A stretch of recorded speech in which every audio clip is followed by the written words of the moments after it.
இன்னைக்கு நீங்க ஒருத்தவங்கள பார்த்து சொல்றீங்கல்ல, இவன் கீழ் ஜாதின்னு சொல்லிட்டு. அவங்களும் ஏசப்பாவோட பிள்ளைங்க தான்.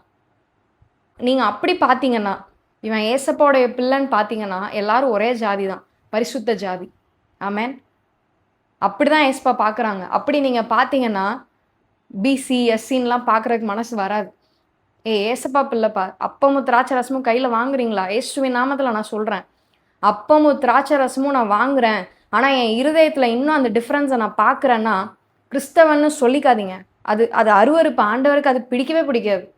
வெளியில கிறிஸ்தவனா இருந்து என்ன பிரயோஜனம்? ஆண்டவர் தெளிவா எழுதி வச்சிருக்காரு. உள்ளத்தில் யூதனானவனே யூதன். இல்லைன்னா யூதனே கிடையாது. அப்படிப்பட்டவர்கள் தான் கிறிஸ்துவ அறிந்து கொள்ள முடியும். அப்படிப்பட்டவங்க தான் கிறிஸ்துவ சேர முடியும். ஆண்டவர் டிஃபரன்ஸ் பார்க்கலங்க. அவர் சமாரியனான்னு பார்க்க மாட்டாரு. யூதனான்னு பார்க்க மாட்டாரு. எல்லாருமே புது சிருஷ்டியா இருக்கிறாங்க. யூதன் என்றும் இல்லை, கிரேக்கன் என்றும் இல்லை, அடிமை என்றும் இல்லை, சுயாதீனம் என்றும் இல்லை, ஆண் என்றும் இல்லை, பெண் என்றும் இல்லை. ஆண்டவர் டிஃபரன்ஸ் எல்லாத்தையும் உடைச்சாரு. எதுக்காக? நம்ம இப்படி ஜாதி பார்த்துட்டு இருக்கவா?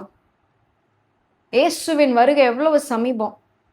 ஆண்டவருடைய வருகையில நான் எல்லாத்துலேயும் கரெக்டு, எல்லாத்துலேயும் டிக் டிக் டிக்காக போட்டுட்டு லாஸ்ட் இந்த ஒரு விஷயத்தில் நான் கோட்டை விடுறவளா இருப்பேன்னா, ஆண்டவர் என்னை கேட்பாங்க, நீ அநீதி உள்ளவள், உன்னை நான் உள்ளே அனுப்ப மாட்டேன்.